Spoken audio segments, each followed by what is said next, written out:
Praise the lord. దేవుని పరిశుద్ధ నామానికి మహిమ కలుగునుగాక.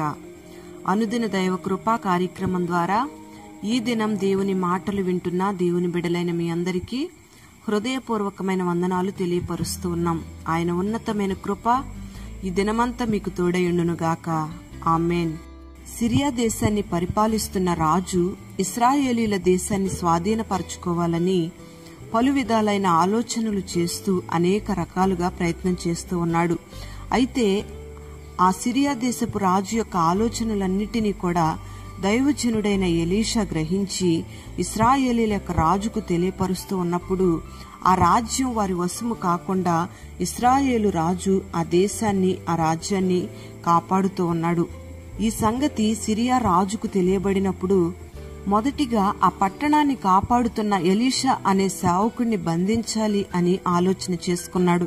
అన్నట్టుగానే ఒక రాత్రి కాల సమయంలో ఎలీషాను బంధించాలని తన సైన్యం అంతటితో ఎలీషా ఉన్న పర్వతాన్ని ముట్టడి వేశాడు. తెల్లవారిన తర్వాత ఎలీషా దగ్గర ఉన్న పనివాడు శత్రు సైన్యాన్ని చూచి భయపడిపోయాడు. దైవజనునితో మనమేం చేయాలి అని అడుగుతూ ఉన్నాడు. అప్పుడు దైవజనుడైన ఎలీషా, భయపడకు, మన పక్షమున ఉన్నవారు వారికంటే అధికులై ఉన్నారని చెప్పి అతన్ని ధైర్యపరిచాడు. వెంటనే దైవజనుడైన ఎలీషా దేవునికి ప్రార్థన చేసి ఈ పనివాని కన్నులు తెరవమని దేవుని అడిగినప్పుడు దేవుడు వాని కన్నులు తెరవగా ఆ పర్వతము చుట్టూ అగ్ని రథాలు, అగ్ని గుర్రాలు ఉండడం పనివాడు చూశాడు. మరలా ఎలీషా ప్రార్థన చేసినప్పుడు శత్రువులను అంధత్వంతో దేవుడు ముత్తాడు. వాళ్లు వారి దేశంలోకి తిరిగి వెళ్లిపోయిన తరువాత వారి కన్నులను దేవుడు తెరవ చేశాడు. వారు ఆ దేశంలోకి వెళ్లినప్పటి నుంచి కూడా ఇశ్రాయేలీలతో యుద్ధం చేయడం వాళ్ళు మానివేశారు. ప్రియ దేవుని బిడ్డలారా, ఈ ఎలీషా యొక్క చరిత్రను మనం పలుమార్లు వింటూనే ఉన్నాం. ఈ దినాన ఈ మాటలు వింటున్న నీవు ఒక ఎలీషా ప్రవక్త వలె నీ ఆత్మీయ జీవితాన్ని కాపాడుకునే వ్యక్తిగా, నీ కుటుంబాన్ని ప్రార్థనతో కాపాడుకునే వ్యక్తిగా, నీవు నివసిస్తున్న పట్టణాన్ని ప్రార్థనతో కాపాడుకునే వ్యక్తిగా, నువ్వు చేస్తున్న ఉద్యోగాన్ని ప్రార్థన చేస్తూ కాపాడుకునే ఒక వ్యక్తిగా నీవున్నావేమో.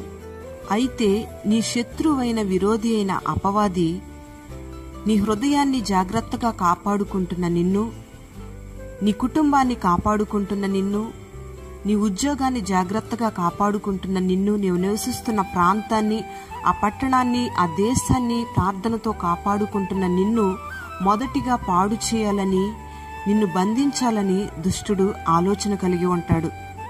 ప్రార్థన చేసుకుంటూ పరిశుద్ధంగా నీ జీవితాన్ని కట్టుకుంటున్న నీ చుట్టూ దేవుడు అగ్ని రథాలను, అగ్ని గుర్రాలను కాపుదలగా ఉంచి శత్రువైన అపవాది చేతిలో పడకుండా దేవుడు నిన్ను కాపాడుతాడు. ప్రియ దేవుని బిడ్డలారా, దేవుడిస్తున్న కాపుదలను నీవొక్కడవే అనుభవించడం, నువ్వొక్కడవే చూడడం కాకుండా నీతో ఉన్నవారు, నీ కుటుంబస్తులు, నీవు నివసిస్తున్న దేశంలో ఉన్నవారు చూడగలుగునట్లుగా వారి కన్నులను దేవుడు తెరవ చేస్తాడు. మన శత్రువైన విరోధి కంటే కూడా మన పక్షంగా ఉన్న దేవుడు గొప్పవాడని మనం గమనించాలి.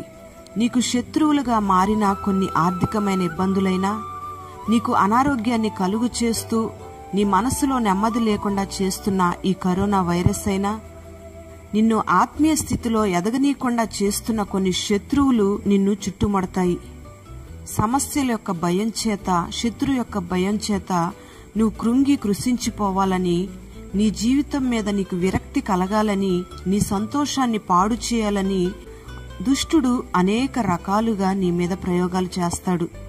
ఆ సందర్భంలో నువ్వు చేయవలసింది ఒకటే, మోకాళ్లు వంచి కన్నీటితో ప్రభు పాదాలు పట్టుకొని దేవునికి నువ్వు ప్రార్థన చేయగలిగితే ప్రార్థించిన వెంటనే దేవుడు నీ మొరను ఆలకించి నీకు సహాయం చేస్తాడు.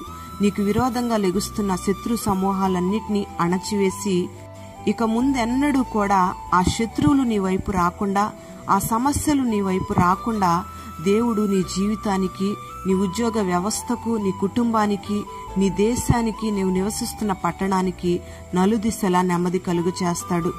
నీకున్న సమస్యల కంటే, నీ జీవితంలో కలుగుతున్న పోరాటాల కంటే కూడా నీలో ఉన్న దేవుడు గొప్పవాడని నువ్వు గుర్తుపెట్టుకోవాలి. ప్రియ దేవుని బిడ్డలారా, ఈ దినాన మన దేశాన్ని, ఈ ప్రపంచాన్ని, మనం నివసిస్తున్న ప్రాంతాలను, మన కుటుంబాలను ఈ కరోనా వైరస్ ఆవరించి మనకు శత్రువుగా ఈ వైరస్ మారి అనేక రకాలుగా మనం బాధలు పడుతూ ఉన్నాం. ఈ శత్రువును మనం జయించాలి అంటే మనకు ప్రార్థన ఒక్కటే ఆయుధం. నువ్వు చేస్తున్న ప్రార్థన నీ కుటుంబానికి కాపుదలగా ఉంటుంది, నీ ఆత్మీయ జీవితానికి కాపుదలగా ఉంటుంది. నువ్వు నివసిస్తున్న ప్రాంతానికి, నువ్వు చేసుకుంటున్న ఉద్యోగానికి, నీ పనులన్నిటికీ కూడా గొప్ప ప్రాకారంగా ప్రార్థన మార్చబడుతుంది. ఆ ప్రార్థన విన్న దేవుడు నీ చుట్టూ, నీ కలిగిన సమస్తము చుట్టూ అగ్ని రథాలను, అగ్ని గుర్రాలను నా దేవుడు కాపుదలగా ఉంచుతాడు. నీ కలిగిన సమస్యల్లో ఇక మీదట నువ్వెన్నడూ కృంగిపోకుండగా ఓ బలమైన ఎలీషా వలె ప్రార్థన అభిషేకంతో పట్టుదల కలిగి ప్రార్థించగలిగిన అభిషేకాన్ని నా దేవుడు నీకు అనుగ్రహించి నిన్ను బలపరచునుగాక. ఆమేన్. ప్రార్థన. పరిశుద్ధుడా, ప్రేమాస్వరూపి, నీకు వందనాలు చెల్లిస్తూ ఉన్నాం.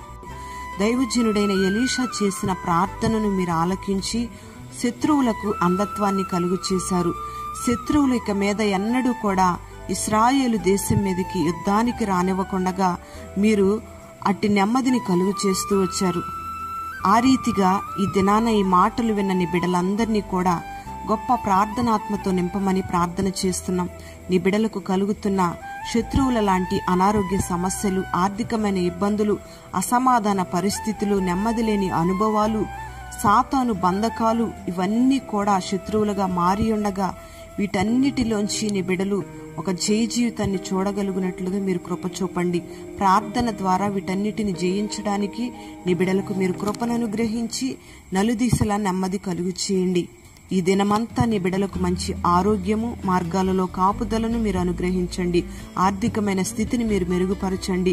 ఏ తెగులు సమీపించకుండా నీ బిడ్డలకు కాపుదలను అనుగ్రహించి మహిమ, ఘనత, ప్రభావాలు మీరు పొందుకొని బలమైన ప్రార్థన అభిషేకంతో నీ బిడ్డలు మీరు నింపమని యేసు పేరట వేడుచు ఉన్నాము తండ్రి. ఆమేన్.